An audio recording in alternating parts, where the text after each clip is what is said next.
Sino ba yung mga kumukuha ng self-sponsored visa? Sila yung mga taong sawang-sawa na sa pagpapaalipin sa mga amo nila at gusto nang kumita ng mas malaki kesa yung mga nasa loob na lang sila ng bahay at walang pag-angat sa sahod. Sila yung mga taong gustong magnegosyo din kung gusto nilang magnegosyo or gusto nilang magtrabaho kahit saan. Kung isa ka sa mga yon, tara na sa Yes Pinoy Pro at ang pangako ni Yes Pinoy Pro, 100% walang offload. Tara na sa mga seminar ni Yes Pinoy Pro, huwag maniniwala sa mga mali-maling sinasabi dahil ang self-sponsored visa never na magiging negosyo. Yes, Pinoy Pro, no way to go.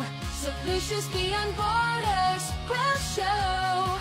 Is this legal? Traveling laws can make it show. Marketing and invest, all made easy for you.